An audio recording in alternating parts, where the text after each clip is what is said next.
Hello everyone, my name is Evgenia Lisitsina. I'm very happy to welcome all of us. Yes, once again, hello everyone. My name is Evgenia Lisitsina and I'm very happy to welcome you to my channel. Today, I'd like to discuss the topic of overconsumption with you. Pam pam pam boom boom boom. But since I don't have a lifestyle channel where I could now go on and on with you about how TikTok makes us buy yet another lipstick, another mascara, another concealer, and so on and so forth, since my channel is, after all, about illustration, I'd like to talk with you about how all these marketing tricks actually make us creatives buy much more than we really need. Well, shall we get started? So I actually want to congratulate myself. I'm not exactly a big blogger, but even I've started getting comments from people saying things like, ugh, your iPad case isn't original. Or, oh, what's that? Is that even a drawing setup? Does a single laptop? Really? Can you believe it?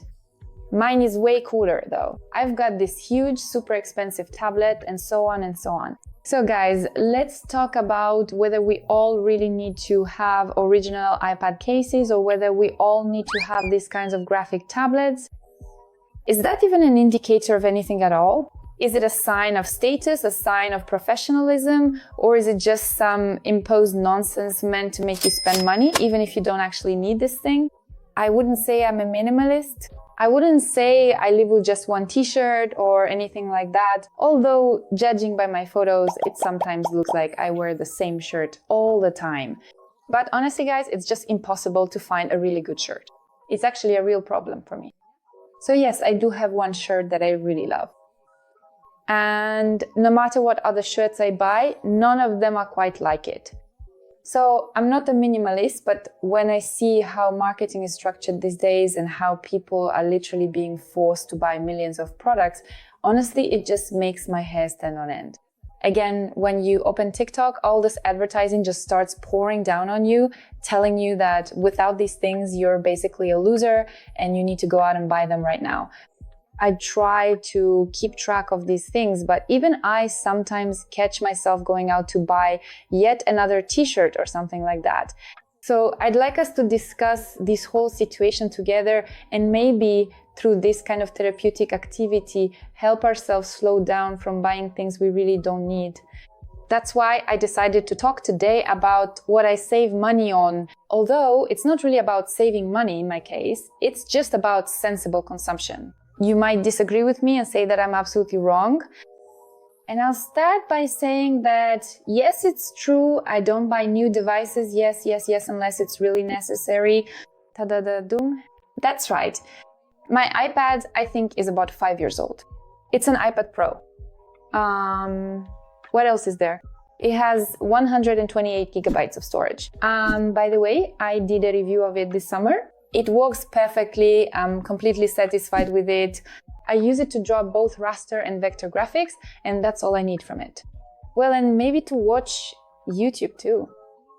And this year, actually, just recently, I started thinking, damn, maybe I should buy a new iPad, maybe even a 13-inch one, and so on and so on. Then I caught myself thinking, but why? The iPad works. It satisfies me in all of its work functions. Why spend money? That's the question, right? It's the same with the computer. I used to have a Lenovo 720 with a great screen, with a touch screen. Basically, everything about it was great and wonderful. But at some point, like all Windows laptops, it just stopped working properly. I literally had to reinstall Windows on it every 3 months because there were always some problems with viruses or some other nonsense. Honestly, I don't really visit shady websites that much, but that's the kind of problem I had with the Lenovo. There were always some pirated programs running in the background on my computer, operating in some kind of shadowy way. And that was honestly a big problem for me. So at some point I thought, well, I'm drawing more on my iPad now anyway than on my computer. So it turned out that the iPad in particular became my main device for drawing. Why should I keep struggling with this Lenovo when I could just get a Mac, for example? Now, people who work on Windows will say, Genia, but Mac is even easier. I won't even argue with you about that at all, because I bought a Mac with the idea that I would stop being attacked by all sorts of viruses. They stopped. That's really true. But if it weren't for my husband, who literally took me by the hand and helped me switch to Maven, though he himself only works on Windows, if he hadn't helped me, if he hadn't taught me how to use the Mac system, honestly, I would have just given up. So by the way, if you're thinking about using MacBooks, think 300 times about whether you really need it or not. So the story is that, yes, I do have an inexpensive 13-inch Mac Air. And honestly, I got it just to see if I could actually get used to this system or not. I've gotten used to it. It's been over 2 years now. And just recently I started thinking, well, Jenya, you've already chosen to work on a Mac. Maybe it makes sense to get a Pro, right? You know, something fancier, more powerful and all that. And again, the question is, but why? Why? I don't edit videos anymore. The functionality is enough for me to finish up illustrations for stock and handle all my main tasks. We have a big computer for work and, of course, for playing cool games. Because yes, honestly, it's hard for me to find games that run well on Macs. So in the end, it turns out there's really no point in that either. And this device, well, compared to other devices, is relatively inexpensive and fully meets all my needs. And what does that mean? It means there's absolutely no reason to replace it. And about the phone, yes, I usually have pretty new phones. I recently dropped my favorite Samsung in water, so I had to buy a new one. If I hadn't dropped my old one in water, I would have used it for a few more years and everything would have been just fine. Yes, I buy, well, basically the top model because I do a lot of things on it. I have a lot of work on social media. So really this phone is kind of my workhorse. But again, my friends, as I already said, if I hadn't dropped my previous phone in water, I wouldn't have gone out to buy a new one because that one suited me just fine as well. And actually, yes, I think I save money by not buying the newly released phones every year. I don't rush out or wait for the release of a new iPhone or a new iPad or a new MacBook because there's no point in that. By the way, if you take a look at the technical specifications of 2 consecutive releases, usually everything is the same. After a generation, there might be some more or less noticeable differences. Sometimes there are breakthrough revolutionary devices, so to speak, that really do differ significantly from their predecessors. But in recent years, I haven't seen any brand come out with something that made me go, wow. Now, about graphic tablets. I move a lot. I often live in different countries, and this summer I realized that I don't need a graphic tablet at all. Because as I already mentioned, I mostly work on my iPad, so I just sold off all my graphic tablets and only kept my old Wacom board, and that's it. Well, that's just a backup option. If something suddenly happens to my iPad and I urgently need to draw while I'm choosing a new iPad or something like that, so I decided to keep the Wacom and I just sold everything else because it was just sitting there for no reason. That's it. By the way, yes, that's exactly why I don't have a huge tablet that takes up the whole desk. Again, it's because I'm a stock artist. I don't draw the kind of illustrations that require those massive graphic tablets that cost as much as an airplane wing. Yes, that's how it is, my friends. And here's the most important point. When we're thinking about devices, about what to draw on, and so on, the first question you need to ask yourself is, what do I draw? What do I, specifically for my work, actually need? And I think that for about 70% of people, a laptop and an iPad or some small graphic tablet will be enough. But that's just my personal opinion. You can write to me and say that it's completely different. I'm really looking forward to seeing you in the comments. It'll be interesting to read your thoughts. The next thing I save money on is accessories. Yes, really, even though I could afford to buy original iPad cases, I don't buy them. Why? Because I just don't see the point. And by the way, if you take a look at Apple products in general, you'll realize that they make a lot of money from accessories. Kolya, you're talking nonsense. There's a lot of added value there that really has no justification at all. Yeah, that's how it is. So when I think about accessories and extra stuff, the first thing I ask myself is this functional or just for show? Yes, that's actually a very important question because, for example, there are two stories. There's the Apple Pencil stylus, which I buy and I love it. Why? Because it's a really important functional thing. It's really important to me that it has pressure sensitivity, and it's really important that it has tilt support. Because even though most of the work you see from me is done in vector, I also do a lot of drawing in raster as well. I like the fact that I can feel how the stroke changes with the tilt and so on and so forth. If I didn't need all that, I would have just bought some 3,000 ruble alternative and wouldn't even have cared. Yeah, really, just imagine you can buy an iPad and not buy the Apple Pencil for it, which now costs, I don't even know how much, I'll probably write down how much it costs. So my friends, the next thing I ask myself is whether this accessory is really that much better, worth the price they're asking for it.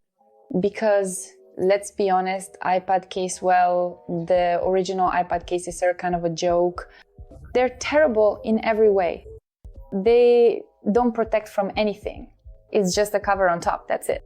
With my carelessness, my iPad would have fallen apart a long time ago. It would be all scratched up because I buy cases with extra protection, like the ones the Chinese love, you know, with as much padding as possible.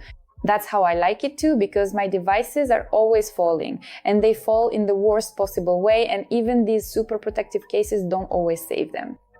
But if the iPad were my only device and if I needed a keyboard for the iPad, I would honestly go and buy the original keyboard because I understand that most likely all the features, all those keyboard tricks probably aren't replicated in the knockoffs. But again, there are reviews, you can watch them, read up and compare. And if the replica really does the job, then why overpay? What's the point then? And again, yes, there's the story about, for example, driving a super expensive car on summer tires because you can't afford proper summer tires. That's already a safety issue, right? So in this case, trying to save money doesn't really make sense. But when we're talking about a case, come on, seriously? Like it's, when I got that comment, I honestly just sat there thinking, what's even the point of that comment? So when people tell me that you should only use original cases, only original accessories, I think they're just victims of marketing who really fall for all of that. And that's how corporations make more money. They're doing their job well. That's it. All right, let's not get carried away with conspiracy theories here because, well, this isn't a conspiracy, it's a fact. It's a fact. Marketing is built on making you want to buy things. And apparently they're really doing a great job if people are willing to pay so much extra for something that doesn't even add functionality. Super. Good for them.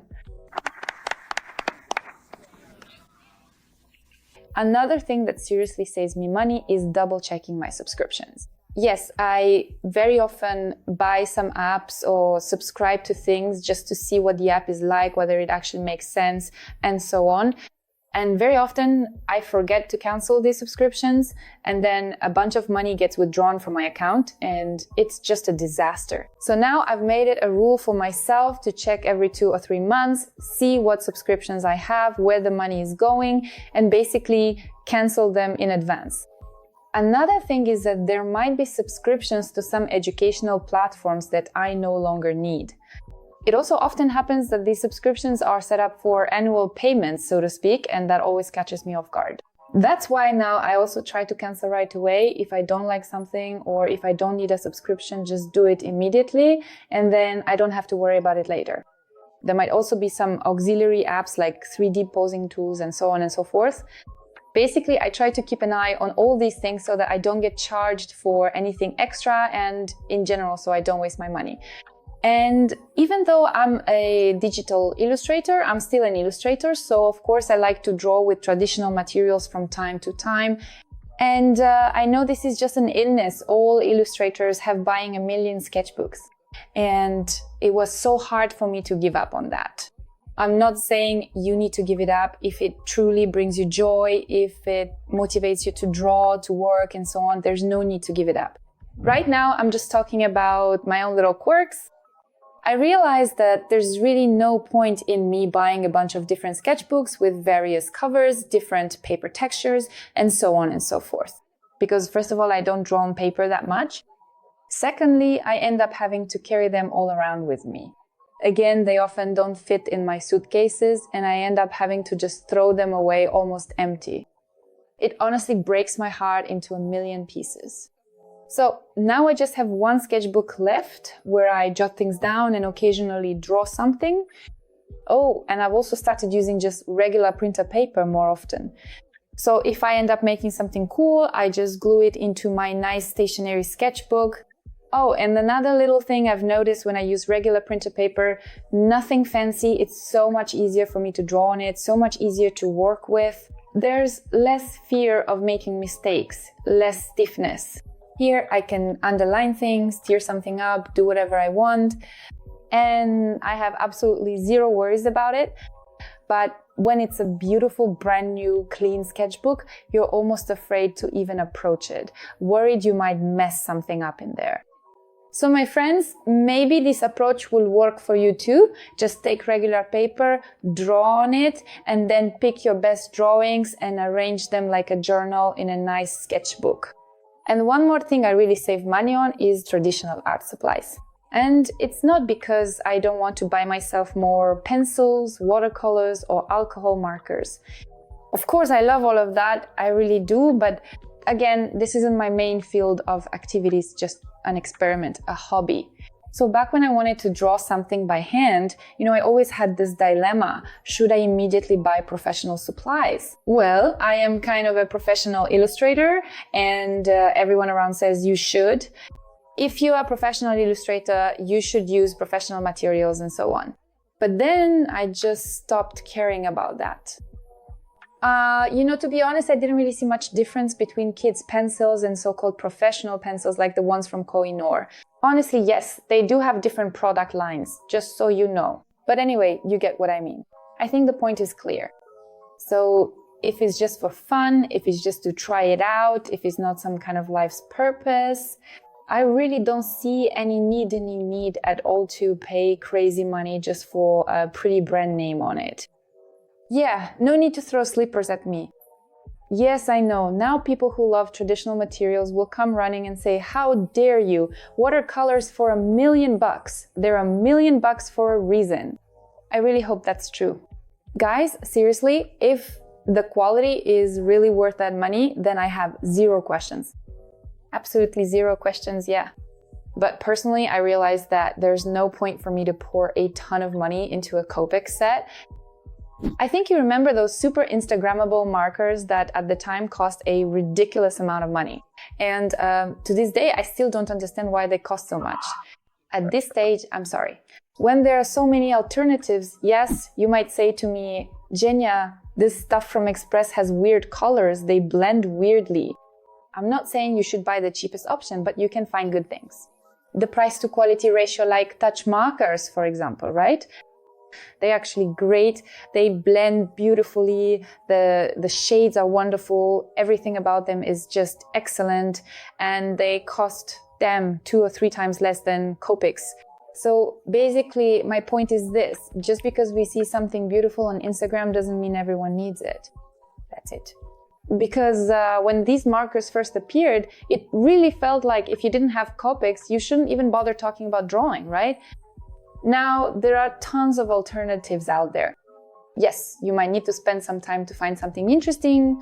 Although, to be honest, again, if this is just about trying it out, if it's about experimenting, I think you can take any markers at all and try them and everything will be just fine. And of course, personally, that's just me. It doesn't mean you have to do the same, right? Personally, I tried to limit myself because I realized I don't need 500 million sets of pencils since I only draw with these pencils, let's say once every 3 months. If I'm lucky, once every 3 months, right? As for my markers, if I had a good set, along with special sketchbooks for them, honestly, I've already lost them 300 or 500 million times because it's not the main thing I work with. So I don't see any point in investing money in it either. And the main point of this video is that I'm not pretending to be perfect. I'm not a minimalist. I'm not saying you have to give up everything, say no, claim everyone is lying, and so on and so forth. I'm just encouraging you to be a bit more reasonable, yes, and to use more critical thinking when we see something on social media, because right now it's all just, well, how should I put it? It's like a home shopping network, especially TikTok, if you know what I mean. So that's why when I watch some reels or something like that and I feel an overwhelming urge to rush out and buy a new iPad, the first question I ask myself is, do I really need this? But do I really need it? Then I go and look at that iPad or whatever it is I suddenly decided I urgently need to buy, and I take some time to think about whether I really need this purchase. Because now everything is filmed so beautifully and they tell you about it so amazingly that you just want to run, grab your money and hand it over immediately. And most often what happens is you bring all that money and then think, why did I even need this? And by the way, I often see this happen specifically with graphic tablets. You wouldn't believe how many times parents of different children, children of different ages have written to me asking, Jenya, which tablet should we buy for our child? He just picked up a pencil, just watched his first video, and we already want to buy him some kind of professional graphic tablet. Don't do it. Please don't. Because children and adults too are fickle in their desires. And if this is the first step, if they just want to try something out, you should get something simple with the understanding that you won't regret just leaving it lying around if the child or adult doesn't end up liking it. And by the way, yes, here's another life hack. I buy a lot of things secondhand. Why? Because again, if we're talking about graphic tablets, about 80% of the graphic tablets on the secondhand market have been used, well, maybe 3 times at most. I mean, someone drew something on them a couple of times because as a rule, they're most often bought for teenagers. And there's also the fact that we can't try out graphic tablets before we buy them. And sometimes it happens that someone buys a graphic tablet and it just doesn't suit them. And then that person sells the graphic tablet really cheaply.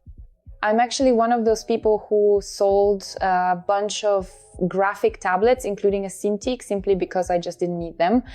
So yes, the secondhand market is definitely a big thumbs up. It's super cool and really helps save money.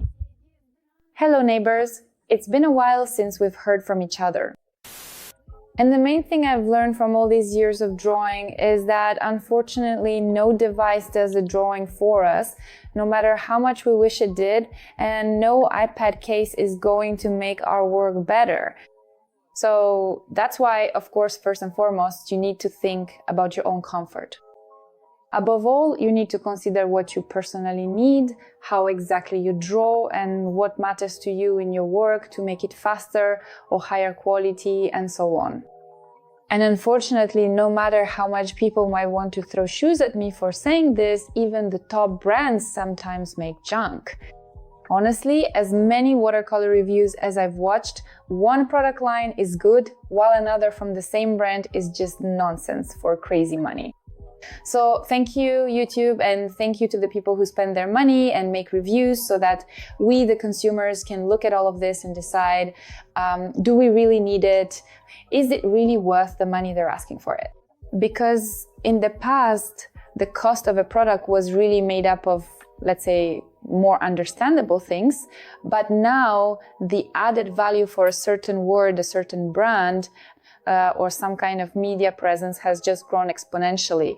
When I genuinely look at a regular, basic, and quite ordinary t-shirt that costs an exorbitant amount, perhaps even $1,000, where some individual who just happens to be incredibly famous has simply put their brand on it, I honestly and truly have some serious questions about its value and justification. I mean, there's the concept of design, right? There's the idea that we actually put some meaning into an item, make it cool, stylish, genuinely comfortable, functional, or something else, you know? And then there's just a basic t-shirt made of regular cotton with $1,000 price tag slapped on it. So, should we buy this or not? That's really up to us to decide. But whether we are suckers or not, that's something I have to figure out for myself. And the people who came up with this, who set that price tag, they really want me, for example, to genuinely believe that it could actually be worth that much. And unfortunately, we aren't taught critical thinking in school, nor are we taught the basics of economics or how to manage our own budgets, which I think is actually a really big problem in today's world, so to speak. Because we can see how people's opinions can be manipulated. We can see how people's sense of need can be manipulated. At the same time, we don't have anything on the other side of the scale, no counterbalance. In other words, we don't have anything that could say, no, they're trying to, well, not exactly deceive you, but just that there's this product and it's not necessarily worth what it's being sold for.